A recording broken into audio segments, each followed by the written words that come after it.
bring up our final storyteller of the evening. Please welcome Matthew Dix, everybody.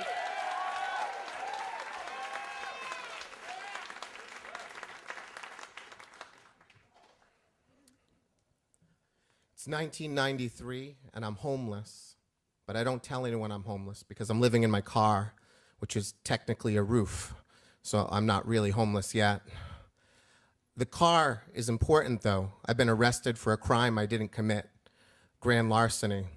And at my arraignment, the judge tells me that even though I don't have any money, I can't get a court-appointed attorney because my car is better than his car, his words. And so I'm homeless, and then I lose my job, and I don't have family.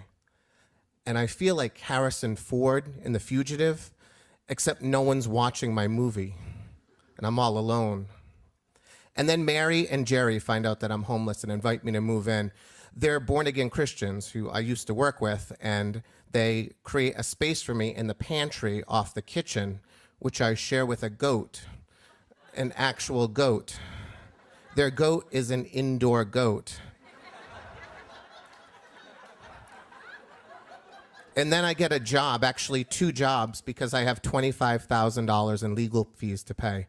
I get a job at the bank because employers aren't allowed to ask you if you've been arrested for a crime. They can only ask you if you've been convicted. And so I keep it a secret, and I become a teller, and they send me to teller school, and they tell me that I'm the best student in teller school they've ever had.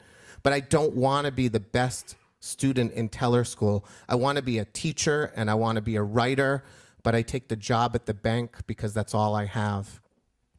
And then I get a job managing a McDonald's at night, and I work 90 hours a week for 2 years.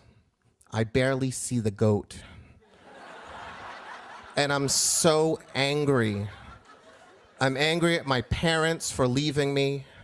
I'm angry at my teachers and my guidance counselors, but mostly I'm angry at the universe for the shit luck that it continues to dole out me on a daily basis. And then my tipping point comes. April 19th, 1993. I'm in McDonald's and it's midnight. I'm packing up the money to put it in the safe when I hear the glass break. And I know what it is.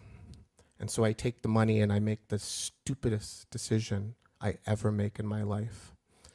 And I put it down the slot in the back of the safe so that it drops into a part that I can't open.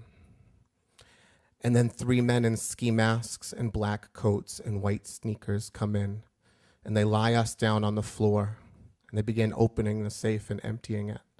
And they realize that there's not enough money. And so one of them grabs me by the collar and lifts me up and tells me to open the box. And I tell him I can't. I don't have a key. The owner has a key.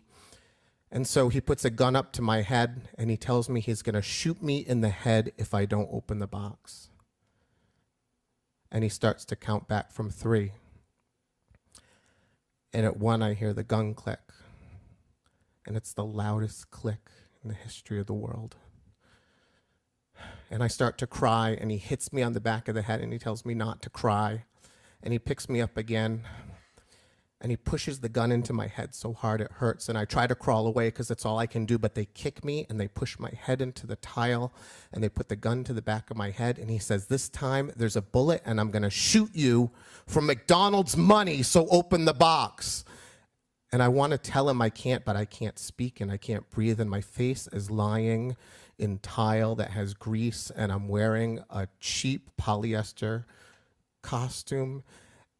And as he starts to count back, my fear and my anger just roll over to sadness, because I'm 22 years old and I realize that I've done nothing, and that I'm going to die and no one is going to remember me. And then the gun clicks again, and they start to laugh, and I start to cry, and I'm weeping.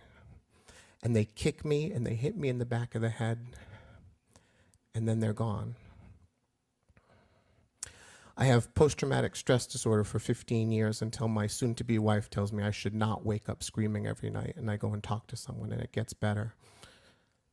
But even better than that, those 3 guys are dead.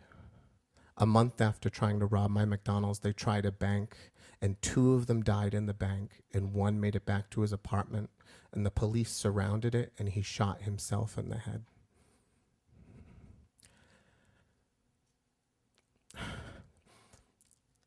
Something happened that day when I was lying on that McDonald's floor.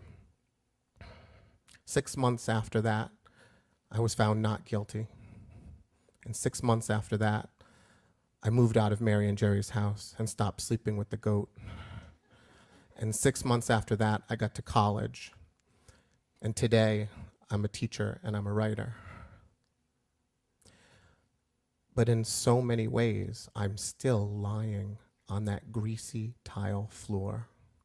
There is not a day that I don't wake up with terror that this could be the last day and I will feel exactly the same way I felt on that tile, that I've wasted a day, an hour, and a minute. I feel like everything I do is not going to be enough and I have to keep going forward. And then I find myself grateful to those 3 evil, awful men and their guns. And I hate myself for it. But I'm grateful to them.